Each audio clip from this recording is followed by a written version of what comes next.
세상의 많은 철학 중에 이 재정에 관해서는 이 자본주의 철학이 대두되는 것을 우리가 보게 됩니다. 모든 이 노동이나 지식을 동원해서 모으는 사람의 것이며, 그가 어떤 것을 소유한다 할지라도 그것은 자기 것이기 때문에 그것에 이렇게 표식을 하게 되는 이런 그 모습을 말하고 있는 것입니다. 자신의 힘과 능력으로 또 재주껏 이 돈을 모았기 때문에 그것은 누구에게 감사할 것이 아니라 이 자신의 것임을 인정하면서 소유하는 것은 마땅한 것이다, 이렇게 생각을 합니다. 그렇지만은 우리가 이렇게 될 때는 이 은혜도 감사도 우리가 할 수 없는 이런 모습이죠. 믿음의 사람 안에선 그러면 어떤 생각을 해야 되는가? 그것은 주님과의 관계 가운데서 가장 근본적인 것이 바로 이 청지기의 삶인 것이죠. 물질이라는 것은 많이 있어도 어렵고 적게 있어도 힘든 이런 상황에 이르는 것을 봅니다. 또 코로나 팬데믹으로 인해서 한 2년여간 하다 보니까 많은 사람들이 이 코로나의 문제로 인해서 재정적인 압박과 함께 어려움이 온다라고 말하고 있지만, 사실 어떻게 보면 그 이전부터 근원적으로 내가 하나님과 나의 관계 가운데 하나님의 축복과 은혜를 내가 어떻게 받고 어떻게 감당하고 있는가에 따라서 결과가 달라지는 것들을 우리가 보게 되는 것이죠. 그래서 우리가 하나님 앞에 이 물질을 드린다든가 이런 그 모든 것들은 그 근원부터 누가 주인이고 소유권이 어디에 있는지, 그리고 나와 하나님과의 관계 가운데 내가 어떤 자세인지를 먼저 결정하는 것, 이것이 매우 중요한 것이죠. 왜냐하면 이 소유권이 누구에게 있는가에 따라서 내가 행동하는 것이 달라지기 때문에 그렇습니다. 오늘 본문에 보면 이 땅과 거기에 충만한 것과 세계와 그 가운데 사는 자들은 다 여호와의 것이다, 이렇게 말씀하고 있지 않습니까? 왜 이 땅에 있는 모든 것이 다 여호와의 것이라고 말하고 있는가? 아마 믿지 않는 사람들은 이게 웃기지도 않는다, 이렇게 이야기할 것이에요. 그런데 하나님께서 태초에 천지를 창조하실 때 창세기 1장 2절에 보면 땅이 혼돈하고 공허하며 흑암이 깊음에 있고 하나님의 영은 수면 위에 운행하시니라 라고 말씀을 하고 있습니다.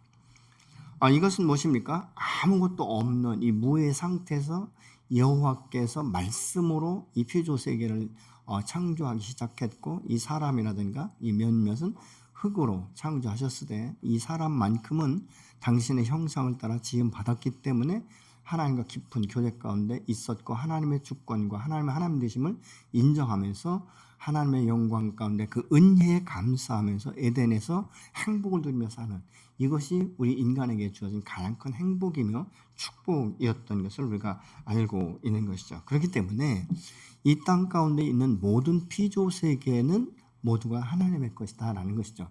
왜 그러냐면 하나님께서는 천지를 창조하신 후에 그것을 어떤 돈으로 계산해서 누구에게 주권을 넘겨주신 적이 없고, 또 뿐만 아니라 무상으로 무조건적으로 모든 소유권을 누구에게도 인계하지 않았기 때문에 여전히 창조 질서 가운데 모든 지은 것은 하나님께서 원주인이며 소유권이 주께 있다는 것을 우리가 인정하고 출발하는 것, 그것이 바로 믿음의 사람의 모습인 줄로 믿습니다. 그 어느 누구도 자신의 이 생명에 대해서 책임질 수 없고, 세상에서 누리는 것 중에 어느 것 하나도 사후의 세계에 가져갈 수 없다는 것을 알면서도 재물에 묶이고 이 집착하는 것은 무엇 때문에 그런가? 그것은 탐심과 탐욕에 의한 것이라는 것입니다. 사람의 마음이 탐욕에 자리하게 되면 분별력이 흐려지기 때문에 물질에 집착하게 되고, 수단 방법 가리지 않고 내 욕구를 충족하고 내 목표를 달성하면 그것이 성공이라고 생각하기 때문에 이 세상에 있는 모든 사람은 성공 일변도의 삶을 살아가는 것을 마땅하게 생각한다라고 말을 하고 있는 것이죠. 사실 아브라함과 함께 더불어 있으면서 축복받았던 이 롯도 우리가 잘 아는 대로 소돔 고모라 성이 멸망하기 전에 그가 바라봤던 것은, 눈으로 보이는 것은 이 아브라함이 있는 이 땅보다는 정말 물이 풍성하고 이 초지가 풍성했던, 그래서 하나님의 이 동산과 같았다라는 이 생각을 가진 그것을 선택합니다. 근데 그곳에 들어가면서부터 이 롯의 생각이 점점 이 죄악이 관영한 이 소돔 중심부로 한 걸음 한 걸음 드러나가게 되는 것을 볼 수 있는데, 그것은 무엇입니까? 분별력을 상실하면서 자기도 모르는 사이에 죄와 결탁하게 되었고, 결국은 하나님의 성령의 이 다스림이 아니라 이 세상 공중 권세 잡은 어둠의 영의 다스림 가운데 들어가게 되는 것을 우리가 보는 것이죠. 왜냐하면 소돔 고모라 성이 멸망할 날이 점점 가까웠는데 이것을 분별할 수 있는 이것이 영안이 없기 때문에, 영적 분별력이 없기 때문에 그 중심부에 들어가고 있는 것이죠. 오늘날 수많은 사람들이 마치 이 세상 가운데 물질을 추구하면서 불나방처럼 달려드는 원인이 있다면 무엇입니까? 이 세상은 잠시 잠깐 후에 하나님께서 심판할 날이 온다는 것을 아무도 모르기 때문에 오늘을 사는 이것에만 집착하고 집중하기 때문에 누구도, 예수 믿는 사람이나 믿지 않는 사람들도 이 물질에 대한 탐욕과 탐심이 가득 차 있는 것을 우리가 보는 것이죠. 이런 세대에 믿음을 지키면서 청결한 삶을 산다는 것은 영적 전쟁에서 치열한 싸움인 것이죠. 그래서 어떤 분은 이 영적 전쟁은 보이지 않는 전쟁이지만 사실은 마치 붙어 싸우는 레슬링과 같다, 이렇게 말하는 사람도 있는 것입니다. 사실 탐욕이 아니면 우리는 정확하게 분별력을 가질 수 있습니다. 지난번에도 말씀드렸지만 물질은 극히 중립적인 거죠. 그것은 어떻게 사용하느냐에 따라서 이익이 될 수도 있지만 어떤 부분에 있어서는 자기를 망하게 하는 하나의 도구와 수단이 될 수도 있게 되는 것이죠.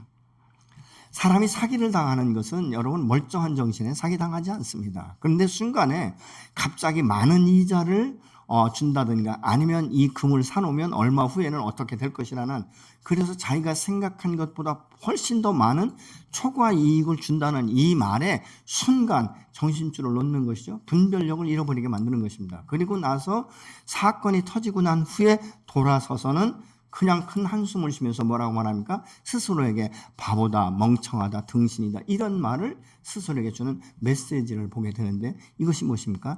탐욕과 탐심으로 해서 그 영적인 분별력이 희미해지고 판단력이 이제 없기 때문에 그런 결과를 가져오게 되는 것이죠. 디모데전서 6장 9절은 그러나 부자가 되기를 원하는 사람은 유혹과 올무와 여러 가지 어리석고도 해로운 욕심에 떨어집니다. 이런 것들은 사람을 파멸과 멸망에 빠뜨립니다라고 세번역 성경은 말씀하고 있습니다. 그래서 이 영적 분별력이 믿음의 사람에게는 절대적으로 필요한 줄로 믿습니다. 여러분, 돈을 싫어하는 사람은 세상 가운데 아무도 없습니다. 그러나 그것을 사랑에 빠지는 순간에 우리가 나도 모르게 악에게 넘겨지기 때문에 하나님 안에서의 선한 청지기로서의 사명을 망각한 채 우리가 살아가게 되는 것이죠. 그렇기 때문에 이것은 일만하게 뿌리다라고 디모데전서 6장 10절은 이렇게 말합니다. 돈을 사랑하는 것이 모든 악의 뿌리입니다. 돈을 줬다가 믿음에서 떠나 헤매이기도 하고 많은 고통을 겪기도 한 사람이 더러 있습니다. 이렇게 말을 합니다. 또한 이 탐심은 우상숭배라고 고린도서 3장 5절은 말씀하고 있는데, 그러므로 땅에 있는 지체를 죽이라. 곧 음란과 부정과 사욕과 악한 정욕과 탐심이니 탐심은 곧 우상숭배니라. 이렇게 분명하게 말씀하고 있습니다. 이 모든 일들은 만물의 주권이 하나님께 있다는 것을 인정하지 못하는 데서부터 오는 결과인 것입니다. 하나님이 모든 소유권을 가지고 계심에 또 다른 이유가 있다면 모든 것을 구속하셨기 때문이라고 말합니다. 하나님이 창조하시고 모든 피조물을 다스리고 관리할 수 있는 직분을 이 아담에게 주셨는데, 그것은 무엇입니까? 관리직이지 청직이지 에덴 동산의 주인은 아니지 않습니까? 죄로 인하여서 이제 하나님과 분리되고 에덴에서 쫓겨난 그 인간을 하나님께서는 순간부터 구원하실 계획이 있으셨기 때문에 이 죄 가운데 있는 우리를 구원하기 위해서 당신의 아들 예수 그리스도를 이 땅 가운데 보내셔서 우리의 죄값을 십자가에서 단번에 다 치르시고 물과 피를 쏟으셔서 그 피값으로 말미암아, 생명의 값으로 말미암아 우리를 구속하셨다라고 말씀하고 있는 것이죠. 그렇기 때문에 우리의 생명과 모든 것은 나의 소유가 아니라 하나님의 것인 줄로 믿습니다. 로마서 14장 7절로 9절은 우리 중에 누구든지 자기를 위하여 사는 자가 없고 자기를 위하여 죽는 자도 없도다. 우리가 살아도 주를 위하여 살고 죽어도 주를 위하여 죽나니 그러므로 사나 죽으나 우리가 주의 것이로다. 이를 위하여 그리스도께서 죽었다가 다시 살아나셨으니 곧 죽은 자와 산 자의 주가 되려 하심이라. 여기서 주라는 이 단어의 원어상의 의미는 주인이 된다, 다스린다 이런 의미를 가지고 있는 것이죠. 우리가 살아도 주인을 위해서 살고 죽어도 주인을 위해서 죽는다라는 뜻이 바로 그것입니다. 이것은 우리가 주인이 아닌 청지기인 것을 다시 재인식시키는 것입니다. 청지기는 관리인이지, 여러분 관리인이 주인이 될 수는 없는 것이죠. 그러면 관리는 뭐 수동적으로 움직여야 되는가? 그렇지 않아요. 관리를 맡길 때는 모든 책임과 권리를 다 주기 때문에 내게 맡겨진 부분에 대해서는 자유롭게 사용할 수 있는 이런 권리도 주시는 것이죠. 그러나 항상 기억해야 될 것은 내가 주인이 아니라는 것을 우리가 인식하고 살아야 바로 겸손하게 허리를 동이면서 이 주인을 기억하면서 그 뜻을 따라서 펼쳐나갈 수 있는 이런 권세를 사용하게 되는 줄로 믿습니다. 창세기 39장 1절로 6절에 보면 야곱의 편애를 받았던 이 요셉이 한순간에 그냥 이 형들에 의해서 애굽의 노예로 팔려가지 않습니까? 그러면서 이 보디발의 집에 이 종으로 들어가서 그곳 가운데 굉장히 충성스럽게 사는 것을 봅니다. 사실 요셉은 말이죠, 굉장히 단순한 사람이었고 아버지로부터 굉장한 편애를 받았던 사람이에요. 노동을 한 번도 어떻게 보면 해보지 않은 사람입니다. 그러나 이 형들에게 일어나는 모든 사건을 굉장히 단순하고 정직하기 때문에 그냥 아버지 어머니에게 정확하게 고발하는 거죠. 예를 든다면 아빠 누벤 형이 술 마셨어요. 이렇게 일로 고자질하는 거예요. 그러면 아버지가 또 가만히 있어야 되는데 불러다가 너 술 먹었다며. 누가 그래요? 안 먹었는데요? 아니 요셉이 그러던데. 이렇게 말하는 것이죠. 자기들은 그냥 보편적인 옷을 입는데 요셉은 차색 옷을 입었어요. 신발을 신어도 형들은 그냥 보편적인 나이스를 신는데 요셉은 나이키를 신는다는 것이죠. 아주 명확하게 어디에 가든지 아주 자랑스럽게. 그러니까 하나를 사줘도 명품을 사줘요. 그러다 보니까 형들이 아주 시기와 질투와 분노가 그 안에 가득 담겨 있는 것 아니겠습니까? 아버지 심부름 갔다가 졸지에 노예가 되어버린 것이죠. 그러면 여러분 사람이 고생을 해본 사람은 웬만한 고생을 참을 수 있습니다. 그런데 아무것도 안 해본 사람은 말이죠. 이 고생이라는 것이 얼마나 힘들고 감당할 수 없는 것인지. 아니 하루아침에 그냥 노예가 되어버린 거예요. 지게질 한 번도 안 했는데 지게를 져야 되는 것이고요. 남에게 섬김을 받던 사람이 남을 섬기는 자세가 된다는 것은 쉬운 것이 아닙니다. 며칠은 할 수 있을지 모르지만 어느 때까지 이 일이 지속될지도 모르는 상태에서 이 일을 한다는 것은 죽기보다도 힘들 수도 있는 것이죠. 근데 요셉은 환경 탓하지 않았습니다. 형들을 원망하지도 않았습니다. 오히려 자기에게 맡겨진 일에 최선을 다해서 충성하고 그것을 통해서 일을 남겨놓고 그래서 이 주인으로부터 인정받는 이 삶이 되지 않습니까? 그래서 이 보디발이 이 요셉에게 모든 주권을 주면서 한 말이 있습니다. 내 상에 올라오는 음식과 와이프 이외에는 모든 것을 내가 주관하라고 그렇게 허락을 합니다. 근데 요셉이 참 잘생겼던 것 같아요. 아주 준수하고 외모도 그렇고 얼굴도 그랬던 것 같아요. 그래서 보디발의 부인이 종이 아니라 노예가 아니라 한눈에 반해버린 거예요. 그러니까 밥상을 들고 같이 사려다 줘도 일부러 혼자 들어오게 하면 그냥 들어왔다가 상만 놓고 내빼듯이 나가는 거예요. 근데 계속 그러다가 하루는 요셉을 붙잡지 않습니까? 나 어때? 나 괜찮아. 나 괜찮지 않아? 이러는데 요셉이 야 여기서 잡히면 나는 죽겠구나 해서 도망가다가 그냥 발가벗긴 채 도망가지 않습니까? 그때 그 여인이 소리칩니다. 요셉이 나를 범하려고 했다. 완전 독박을 쓰는 것 아니겠습니까? 그런데 여러분 노예의 신분이 아무리 정직하고 아무리 내가 그렇게 하지 않았다 할지라도 그 권세는 누릴 수밖에 없는 거예요. 근데 참 놀라운 것은요. 보디발의 자기 부인의 말을 100% 신뢰하지 않았던 것 같아요. 왜냐하면 그 당시에 그러면 노예를 바로 죽여버려도 누구 하나 눈 하나 깜빡 안 하고 당연한 것으로 아주 몹쓸 종으로 그렇게 취급받을 수 있었는데 보디발은 그렇게 하지 않고 일반 감옥에 가두지도 않고 이 왕을 섬기는 자들이 죄를 지을 때 들어가는 그 감옥에 요셉을 보내지 않습니까? 그곳에서도 얼마나 이 요셉이 정직하고 아주 빠리빠리하게 그리고 충성스럽게 아주 청결하게 자기에 맡겨진 이 소임을 아주 잘하니까 이 옥사장이 다른 모든 것들을 이 요셉에게 맡기지 않습니까? 그러던 어느 날 이 술 맡은 관원과 떡 맡은 관원이 꿈을 꿨는데 그것을 요셉이 해몽해 줬는데 그대로 됩니다. 그리고 나서 얼마 후에 이제 많은 시간이 지나면서 이 바로 왕이 꿈을 꿨는데 그 애굽의 수많은 술사들도 아무것도 그 꿈을 해몽할 수가 없는 것이죠. 근데 이 요셉을 기억하고 이 요셉이 그곳에 갔을 때 이 풍년과 흉년에 대해 정확히 그것을 해몽하지 않습니까? 그러니까 이 주권을 이 바로 왕이 요셉에게 맡겨버립니다. 근데 이 요셉이 그곳 가운데서 얼마나 충성스럽겠는데 이 풍년의 때에 많은 곡식을 각 지역마다 모아놨다가 이 흉년의 기간 동안에 그것을 풀어서 자국민만이 아니라 이웃에 있는 나라들까지도 그것을 혜택을 볼 수 있도록 그러면서 자기의 형들을 만나는 것을 우리가 창세기를 통해서 볼 수 있지 않습니까? 그래서 이 요셉은 말이죠, 바로 왕과 못지않을 만큼 인장과 모든 주권과 행정관까지도 그에게 주는 이런 그 모습을 볼 수 있지 않습니까? 그러나 요셉은 한 번도 자기가 청직이라는 그 위치를 이탈하지 않습니다. 교만하거나 높아진 마음이 없는 것이죠. 그러니까 털어도 어떻게 보면 먼지가 안 나올 정도로 그렇게 이 청결한 삶을 산 것이죠.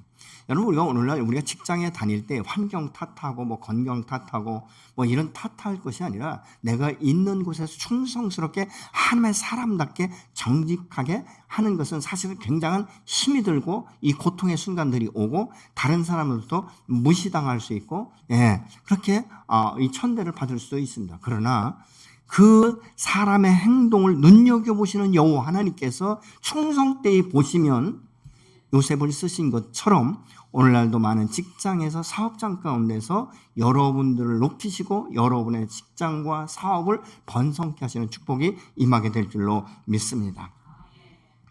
우리가 지금 소유하고 있는 이 모든 것의 소유권을 우리가 인정하는 것이 매우 중요한 것이죠.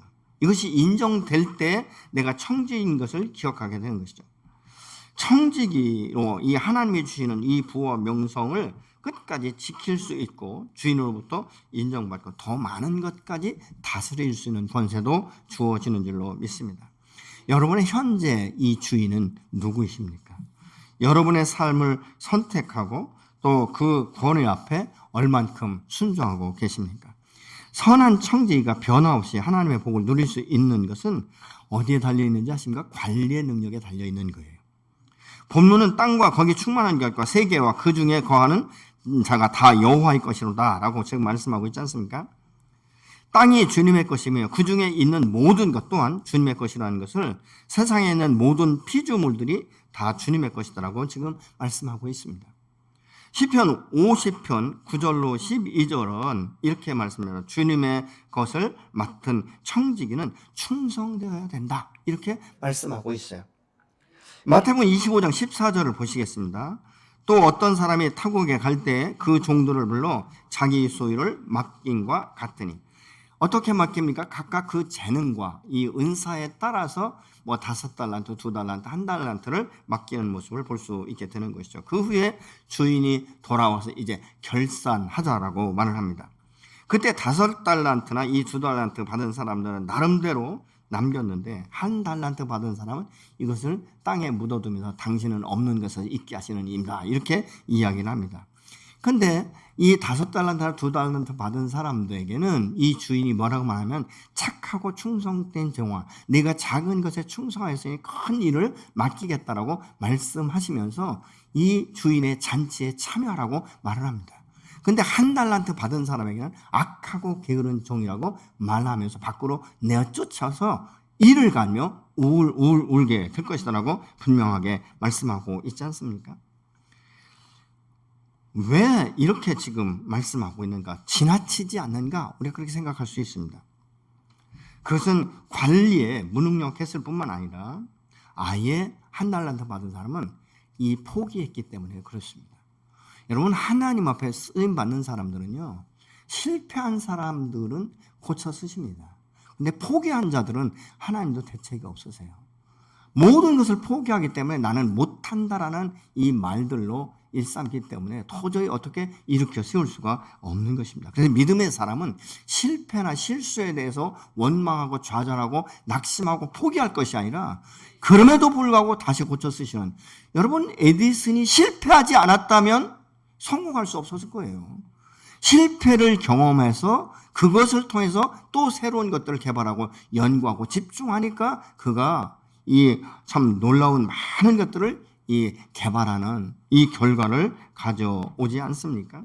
오늘 우리의 삶도 마찬가지인 것이죠. 어떻게 우리의 인생을 한 번도 실패하지 않고 실수하지 않고 어떻게 이만큼 세워질 수 있습니까? 여러분, 때로는 사람은 엎어지고 넘어지고 또 자빠지고 그러면 일어나는 거예요. 그래야 건강한 거예요. 저는 그늘에 밀대처럼 아무 고생도 안 하고 크면 나중에 한 번 넘어지면 못 일어납니다, 이 사람은. 왜냐하면 일어나는 방법을 배울 수 없기 때문에 그런 것 아니겠습니까? 닉 부비치를 보세요. 그는 굉장히 어떻게 보면 사람으로서 다른 사람과 비교하고 견주어 본다면요, 사람 노릇을 못하고 살 사람이에요. 근데 그 부모가 얼마나 그에 대해서 실패를 딛고 일어설 수 있도록 도전을 줬는지. 그러니까 넘어지면 머리로 베고 어떻게 하다가 일어나기 시작하니까 반복적으로 일어나서 그 사람은 별거 다 하지 않습니까? 서핑도 하고, 뭐 축구 볼도 차기도 하고, 이런 그 모습들을 우리가 볼 수 있는 것이죠. 여러분, 이 선한 청지기는 때로 실패하고 실수할 수 있는 거예요. 그럴 때마다 하나님이 우리를 버리시냐? 아니요. 그럴 때마다 더 새로운 것들을 우리에게 주셔서 새롭게 일으켜 세우시는 줄로 믿습니다. 관리는 무능력한 것이 아니에요. 관리는 지혜를 구하고 정말 우리가 반복적으로 이 훈련이 되다 보면 관리의 능력이 탁월하게 되는 줄로 믿습니다. 청지기는 개인이 선택할 수 있는 그것이 아니에요. 선택권이 없는 것입니다. 때문에 내가 원하든 원치 않든 간에 우리는 모두가 청지기인 것입니다. 다만 충성된 종일 수도 있고 아닐 수도 있는데 여러분 어느 쪽인 것 같습니까? 청지기의 임기는 언제까지인가? 이 세상에 나그네 길을 살아갈 때 직장이나 뭐 사업도 한계가 있지 않습니까? 직장은 은퇴하는 연령이 정확하게 정해져 있습니다. 그러나 하나님 안에서의 청지기는 언제까지인지 아십니까? 내 생명이 멈추는 순간까지 우리는 청지기인 것입니다. 그 영원한 청지기인 것이죠. 그런데 다만 우리가 알 수 없는 것은 내가 이 청지기의 삶의 시간이 멈추는 것은 아무도 모르는 것이죠. 어떤 목사님이 이런 얘기를 해요. 저한테 그냥 우스갯소리입니다. 우리 동기들 모였는데 우리가 몇 살에 은퇴한 이런 얘기가 나왔어요. 근데 자기는 100세까지 하겠대요. 왜 그렇게 생각하세요? 그랬더니 자기 어머니가 지금 98세인데 얼마나 총명도 좋으시고 건강하신지, 그래서 자기 어머니하고 자기가 똑같이 닮았기 때문에 자기도 백수는 할 거래요. 그러니까 건강하게 그렇게 해서 100년을 목회하겠다라고 이야기를 하시더라고요. 여러분, 그것은 외적인 것이 바로 내적인 것은 될 수 없는 것 아니겠습니까? 저 같은 경우는 사실 저희 어머니가 시운아베에 돌아가셨고요. 제가 19살 때죠. 아버님도 60대 초중반에 돌아가셨어요. 근데 사실 저도 목회자지만 한 59세쯤 되니까 혹시라도 내가 죽을 수 있지 않나 이런 생각이 들더라고요. 그래서 지금까지 전 장수하고 있습니다. 우리 가족 중에서 그래도 장수하는 편이에요. 그러니까 이런 그 모든 이 생사화복은 여호와의 손에 달려 있는 것이지 인간의 노력에 달려 있는 것이 아닌 것이죠. 그러면 무엇이냐? 우리가 한 달란트 묻어둔 사람을 게으르고 악한 종이라고 말하고 있는데 이것은 무엇인가 보면 이 주인이 하나의 이 청지기에게 규칙을 세워준 것을 의미하고 있는 것이죠. 하나님 오늘도 청지기는 우리에게 이러한 규칙을 정하고 계신 것이죠. 이 청지기는 개인적인 선택이 아니기 때문에 우리가 다 누구든지 이것에 대해서 책임을 져야 되는 것이죠. 이 땅에서 충성된 청지기는 자신에게 맡겨진 일에 충성할 뿐만 아니라 하나님의 주권에 대해서 인정하는 그 기초가 무엇인가? 그것은 바로 11조라는 것입니다. 11조는 모든 것이 하나님의 것임을 보여주는 구체적이고 유일한 증거 중에 하나가 되는 것이죠. 하나님의 모든 것에 소유주라고 우리가 아무리 노래를 부른다 할지라도 행함이 없으면 그것은 다 소용이 없는 것 아니겠습니까? 야고보서는 뭐라고 말할까요? 행함이 없는 믿음은 죽은 것이다라고 말하고 있는 것이죠. 어떤 사람이 월세를 살면서 주인에게 월세를 내지 않습니다. 근데 주인이 오기만 하면 이럽니다. 주인 되신 것을 제가 인정하죠. 당연히 월세를 드려야 되죠. 그 말로는 그렇게 아주 멋있게 하는데 실질적으로 월세를 내지 않는 거예요. 그러면 누가 주인입니까, 여러분?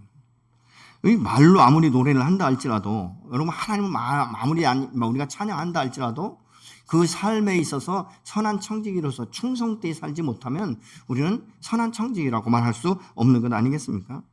성경 최초의 11조를 드린 사람이 바로 아브라함인 것이죠. 아브라함은 롯을 구출하고 전쟁에 승리하고 돌아올 때 이 살레망 멜기세덱을 만나 축복을 받으면서 지극히 높으신 하나님이여 아브라함에게 복을 주옵소서 하고 기도할 때 깨닫습니다. 창세기 14장 20절을 보시겠습니다.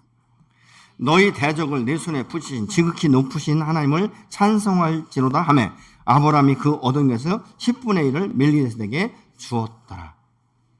이 아브라함은 멜기세덱의 기도를 들으면서 이 불리한 전쟁에서 승리한 것은 내가 아주 잘 기른 318명의 이 정병 아니면 또 내 지혜로 내 열정 때문에 얻은 것이 아니라 열악한 가운데서 하나님이 함께 하셨고 그를 통해서 이 전쟁에 승리했다는 것을 깨닫고 그에게 11조를 드린다고 말하고 있는데 이 멜기세덱이라는 이 말은 의의 왕, 평강의 왕인데 히브리서 7장 1절 이하에 보면 바로 이 멜기세덱에 대해서 나옵니다. 그러면 이 멜기세덱이라는 이 이름의 의미를 가진 의의 왕, 평강의 왕은 누구인가? 바로 예수 그리스도가 의의 왕이며 평강의 왕이라는 것을 모델적으로 그 삶을 통해서 그의 죽음을 통해서도 저 여러분에게 드러내신 줄로 믿습니다. 이 11조라는 것은 아브라함에서 시작해서 야곱이 창세기 28장에 보면 베델에서 하나님을 만나면서 당신이 나를 축복하시고 나를 건강하게 하시고 나를 보존하셔서 이곳 가운데 오게 하시면 이곳에 제단을 쌓고 11조를 드리겠다라고 약속을 합니다. 그 후에 한 400-500년 후에 이 말씀들은 바로 모세를 통해서 율법화 되어지는 것을 우리가 볼 수 있습니다. 근데 이 율법이 우리에게 주어지면서 이 율법에 너무 사람들이 집착하다 보니까 하나의 형식적인 주의로 빠져버리는 것이죠. 여러분 우리가 하나님의 주인 되심을 인정하는 건 그가 주시는 은혜와 축복에 대해서 우리가 감사하는 마음으로 드려지는 것. 그게 바로 헌금이면서 11조입니다. 11조는 여러분 이건 헌금이 아니에요. 이건 당연한 것입니다. 무엇이냐면 내게 주어진 모든 재물이 100% 하나님의 것이지만 하나님께서 나를 선하게 보시고 청지기로서 수고했다고 10의 9는 내 자유롭게 사용하게 하시고 10의 1은 무엇이냐? 하나님의 주권을 인정하는 것이죠. 하나님 이 모든 것이 내 것이 아니라 모든 것이 하나님께 내게 베푸신 은혜라는 것을 인정하고 그것에 대해서 순종하는 것. 그리고 물질의 노예가 되지 않고 물질의 청지기가 되지 않기로 선포하는 것이 바로 11조인 것입니다. 아브라함은 이것을 통해서 이 물질에 묶이지 않은 것이죠. 여러분 돈은 많은 사람이나 적은 사람이나 물질에 매이게 되는 것은 마음의 영적인 힘이 있기 때문에 그렇습니다. 여러분 세상 가운데 돈 싫어하는 사람이 어디 있겠습니까? 전 돈 많이 있었으면 좋겠어요. 누가 날마다 몇 억씩 갖다 줘도 날마다 다 쓸 수 있을 것 같아요. 왜냐면요, 할 수 있는 일들이 너무 많습니다. 우리 주변에 이 코로나로 인해서 연약한 교회들이 수도 없이 많고, 이 열방 가운데 많은 선교사들이 지금 뭐 어떤 더 이상 사역할 수 없는 이 위기 가운데 몰려있는 분들이 너무 많습니다. 이런 분들에게 우리가 흘려보낼 수 있는 이 통로는요, 수도 없이 많아요. 여러분 우리가 돈을 버는 목적이 무엇인가? 나 하나 잘 먹고 잘 살기 위한 것이 아니라 하나님의 영광과 하나님의 나라를 확장하고 하나님의 사람들을 세우고 하나님의 이 뜻을 펼치는 것. 그것이 바로 저와 여러분의 삶의 목적이 되어야 되지 않겠습니까? 여러분 믿음으로 살 때만이 우리가 자유할 수 있는데 세상에선 이런 말이 있습니다. 개같이 벌어서 정성같이 쓰라. 여기 이 말은 무슨 말입니까? 어떤 방법을 통해서도 때로는 비굴하고 때로는 사기를 치고 때로는 거짓말을 해서라도 돈을 모았으면 그 돈을 잘 쓰면 된다는 거 아니겠습니까? 근데 여러분 저는 그렇게 생각하지 않아요. 믿음의 사람은 돈을 벌 때 개같이 벌어서는 안 돼요. 정성같이 써야 되지만 정당하게 우리가 돈을 벌어야 되지 않겠습니까? 그래야 우리가 쓸 때도 당당하게 기분 좋게 쓸 수 있는 것이죠. 누구를 만나도 우리가 뭐 위축될 필요가 없지 않습니까? 당당하게 우리가 해야 되는 건 아니겠습니까? 여러분, 하나님이 중요하게 여기시는 것은 헌금의 액수가 아니에요. 무엇입니까? 헌신이며 헌금에 대한 이 헌신과 은혜에 대한 감사가 있는가를 보는 거예요. 또한 헌금에 땀과 눈물이 배어 있는가, 주님은 그걸 보고 평가하시는 거예요. 여러분, 예수님이 많이 있는 사람이 가진 것을 일부를 드리는 것보다 2렙돈을 낸 과부를 칭찬하시지 않습니까? 왜냐하면 그는 그의 모든 물질이 다였기 때문에. 어떻게 보면 이 전 재산을 드리고 어떻게 살 것인가. 여러분, 이거 고민했으면 아무도 드리지 못할 거예요. 어떤 형제가 이런 얘기 하더라고요. 목사님, 제가 직장에 합격하기 전에는 직장만 해결되면 모든 게 다 해결될 줄 알았대요. 근데 직장에 합격을 하고 나서 보니까 더 많은 고민이 생기더라는 것이죠. 왜냐하면 결혼하려면 집도 좀 준비해야 되고, 돈도 모아야 되고, 차도 사야 되고, 부수적인 것들이 너무 많더래요. 그래서 직장만 되면 다 모든 것이 해결될 줄 알고 단순하게 생각했던 그것이 오히려 더 복잡해졌다, 이런 이야기를 하더라고요. 여러분, 우리 이 세상 가운데 마음껏 누리고 먹고 마시고 즐기고 이렇게 살려면 평생을 벌어도 부족해요. 그러나 작은 것에 만족할 수 있는 것, 여러분, 이 과부는 이 2렙돈을 낸 것이 전부이지만 어떤 믿음이 있는지 아십니까? 이 광야 시대의 40년간 이스라엘 백성들을 만나와 메추라기로 먹이신 하나님께서 내 인생을 책임지신다는 확신이 있었기 때문에 드릴 수 있었던 것이죠.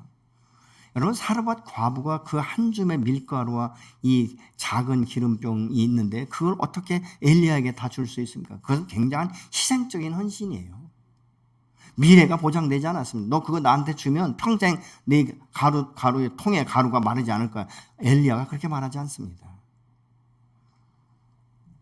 자기의 모든 것들을 내어놓을 만큼 헌신했을 때 하나님께서 그 영혼을 축복하시고 그의 삶을 축복하셔서 모든 문제가 해결될 때까지 통에 가루가 마르지 않고 병에 기름이 마르지 않는 축복을 볼 수 있지 않겠습니까? 여러분, 예수님은 많이 있는 사람이 가진 것, 조금을 드리는 것, 이거 원치 않습니다. 아브라함은 말이죠, 이 전쟁에 승리하고 돌아올 때 소돔 왕이 자신을 구해준 것이 너무 고마워서 자기 안에 있었던 이 백성, 사람은 자기에게 보내되 물질과 전리품은 다 당신이 가져가라고 말합니다. 근데 아브라함이 노라고 말을 합니다. 왜 그런지 아십니까? 이 물질은 나의 생명을 보존할 수도 없는 것일 뿐만 아니라 이후에 내가 하나님의 복을 받아서 부유케 됐을 때, 너가 말할 때 아브라함이 오늘날 이렇게 부유케 된 것은 내가 준 재물과 전리품 때문에 부자가 됐다라고 말할까 봐, 하나님의 영광이 가려질까 봐. 이것은 무엇인지 아십니까?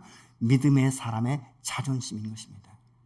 여러분, 하나님의 사람은 자신도 믿음의 자존심을 지켜야 되지만 하나님의 자존심도 지켜오면서 하나님에게 은혜를 베푸시고 나를 나되게 하시고 나를 축복하시는 이 권세가 그에게 있다는 것을 인정한다면 오늘도 선한 청지기로의 삶을 살아갈 수 있게 되는 줄로 믿으시기 바랍니다. 여러분, 믿음의 사람은 비굴해서는 안 됩니다. 비참하게 구걸하듯이 그렇게 해서는 안 되는 것이죠. 없지만 당당하고 정직하게 그리고 단순하게 사는 법을 배우기 시작하면 하나님은 그에게 복에 복을 더하시고 은혜에 은혜를 더하시고 영육을 강건하게 하시고 자손을 축복하셔서 범사에 잘되고 강건한 역사가 일어나게 될 줄로 믿으시기 바랍니다. 아브라함의 11조는 자기가 주인된 것을 포기하는 것을 선언한 것이고 물질의 노예가 되지 않겠다는 것을 선포한 것입니다. 그럼에도 불구하고 11조에 묶이는 것은 아직도 하나님의 주인 되심을 인정하지 못하는 것이고 영적 전쟁에 승리하지 못한 채 지금도 흔들리면서 싸우고 있는 것이 아니겠습니까? 또 다른 말로 하면 세상에 아직도 욕망이 많기 때문에 우리가 이 세상과 포탄하는 것을 끊지 못하는 것 아니겠습니까? 그래서 이 어거스틴이 이렇게 말합니다. 제약된 욕망은 본성이 아니라 본성의 질병이다. 그는 그렇게 말을 하고 있어요. 욕심이 나서 기어이 빼앗아 놓고 사람은 다 그런 거지 이렇게 합리화시켜서는 안 된다는 것입니다. 왜요? 그것은 본성이 아니고 질병이기 때문인 것입니다. 그러므로 참된 그리스도인은 육체와 함께 그 정욕과 탐심을 십자가에 못 박아야 된다라고 갈라디아서 5장 24절은 말씀하고 있는 것이죠. 내가 예수와 함께 십자가에 못 박혀 죽었고 새 사람이 되었다면 이제는 우리가 꿈을 말이죠. 과거에 가졌던 그 좁은 꿈, 나 하나 내 자식 출세시키는 거 이것이 아니고 지금 하나님이 우리에게 주신 이 아브람처럼 동서남북 편만한 들을 바라보면서 열방을 유업으로 취할 수 있는 이 믿음의 승리자가 되어야 될 줄로 믿으시기 바랍니다. 여러분 어떤 때는 사람들이 굉장히 조건적으로 하나님 앞에 물질을 가지고 장난을 칩니다. 11조를 정확하게 하고 하나님 앞에 예물을 드리고 감사 예물을 드리고 그러면 하나님께서 좀 이 문제를 해결하시면서 봐주지 않을까. 그래서 자기가 정한 시간 그 기간이 지나면 아예 포기해버립니다. 근데 반대로 하나님 어떻게 하는지 아십니까? 우리의 모습을 테스트하고 계신 거예요. 내가 언제까지 이렇게 정직할 것이냐. 내가 언제까지 선한 청직으로서 내게 충성을 할 것인가. 이걸 눈여겨보고 계신 거예요. 어떤 분이 그러더라고요. 보험에 들었는데 돈이 없는 거예요. 그러니까 보험을 깼어요. 근데 보험을 깨고 나서 한 3개월 후에 암 4기가 발병이 됐습니다. 그때 그분이 하는 말이 그런 이야기를 해요. 내가 아무리 어려워도 지금까지 보험을 납입했더라면 암 수술이라든가 치료비를 걱정할 필요가 없는데 이것을 중간에 깼기 때문에 어떻게 감당해야 될지 모르겠다. 그렇게 말씀하시더라고요. 여러분, 내가 하나님을 향하여 드려지는 생각하는 모든 것들을 하나님을 꿰뚫고 보세요. 우리 앉고 서심도 다 보시지 않습니까? 오히려 반대로 하나님은 나의 모습을 보시는 거예요. 내가 충성된 종인가? 아니면 일시적으로만 너의 필요를 채우기 위해서 잠깐 보이는 안개와 같은 삶을 살고 있는가? 여러분 하나님의 테스트 이 시험을 통과한 자들은요 성경을 보아도 누구 하나 잘못된 사람이 없습니다. 하나님은 그에게 복에 복을 더하시고 은혜의 은혜를 더하시며 자손의 자손만 내이를 때까지 형통한 축복을 이루게 되는 것을 우리가 보는 것이죠. 여러분 하나님 앞에 온전히 드려지는 이 11조나 이런 모든 것들은요 관에 막힘이 없는 통로를 열어놓는 거예요. 여러분 우리가 주방에서도 이 설거지할 때 물이 시원하게 빠져야 되지 않습니까? 제가 스위스에 갔을 때는요 정말 이 IMF 때 갔기 때문에 너무 힘들었어요. 이 생활 자체가 힘들었습니다. 근데 거기에 보니까 뼈가 굉장히 뼈다귀가 싸요. 그래서 하루는 야 이거 우리가 뼈라도 과서 뭐 좀 어떻게 먹어보자. 한국에서는 잘 구워 먹잖아요. 그러니까 과가지고 어떻게 하다 보니까 이게 기름을 모르고 그 하수구에 버렸는데 다음날 아침에 물이 안 내려가는 거예요. 그래서 왜 그런가 봤더니 이게 꽉 차버린 것이죠. 기름이 꽉 찼고 너무 추우니까 날씨가 차니까 이게 엉겨 붙어가지고 안 되는 거예요. 그러니까 제가 다 뜯어가지고 다시 뜨거운 물로 그걸 녹여서 흘려보내는데 그 다음부터는 얼마나 잘 흘러가는지요. 물질에 막힘이 있습니까? 하나님과의 관계를 다시 한번 재점검하시기 바랍니다. 하나님 앞에는 무엇이든지 온전한 것 그리고 그의 주권, 주인 되심을 인정할 때 하나님 우리의 삶을 보시고 풀어주시고 우리를 축복하시는데 내가 상상할 수 없는 이 축복으로 우리를 인도하시고 우리를 세워주시는 줄로 믿습니다.